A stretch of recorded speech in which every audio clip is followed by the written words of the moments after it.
ఈరోజు చిత్తూరు పట్టణంలో ఆర్టీఓ కార్యాలయానికి విచ్చేయడం జరిగింది. ఇక్కడ ఆర్టీఓ కార్యాలయం కూడా ఆంధ్ర రాష్ట్రంలోనే ఇది నెంబర్ 1 స్థానంలో ఉంది. అలాగే మంచి రెవెన్యూ డివిజన్ కూడా.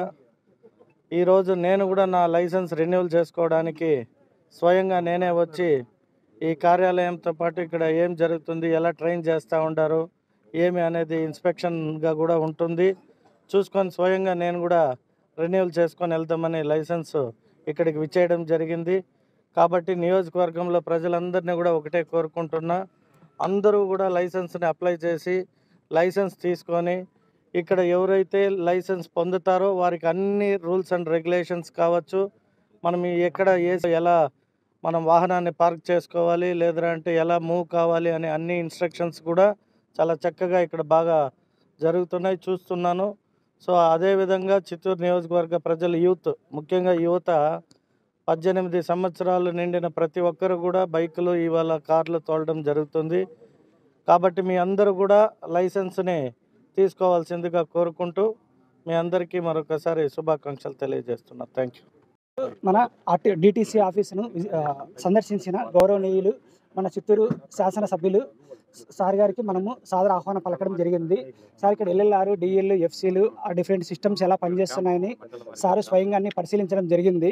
ఇక్కడ ఉన్న డ్రైవింగ్ లైసెన్స్ మనకేంటంటే ఆంధ్రప్రదేశ్లోనే ప్రస్తుతం వచ్చే 9 స్టార్టింగ్ ఇక్కడే ఏర్పాటు చేయడం జరిగింది. దీంట్లో ఏంటంటే మనం రూల్స్ ఎలా ఫాలో కావాలి, అలాగే రహదారి భద్రతా నియమాలు ఎలా ఫాలో కావాలి, ఇవన్నీ కూడా సార్ అంత పర్సనల్గా విజిట్ చేయడం జరిగింది. అందరికీ మనం ముఖ్య విజ్ఞప్తి ఏంటంటే, చిత్తూరు జిల్లాలో 10 సంవత్సరం దాదాపు 300 మంది వరకు రహదారి ప్రమాదాలలో మరణిస్తున్నారు. వాళ్ళు తప్పనిసరిగా లైసెన్స్ తీసుకొని, అలాగే బండికి ఫిట్నెస్ అన్ని తప్పనిసరిగా తీసుకొని హెల్మెట్ అందరూ ధరించాలి. అలాగే డ్రంక్ అండ్ డ్రైవ్ లాంటివి చేయకూడదు. ఏంటంటే మనం ఒక్కరు చనిపోతే కుటుంబం అంతా కూడా అనాథలు కావడం జరుగుతుంది. అంటే దాదాపు 300 మంది చనిపోతున్నారు ప్రతి సంవత్సరము.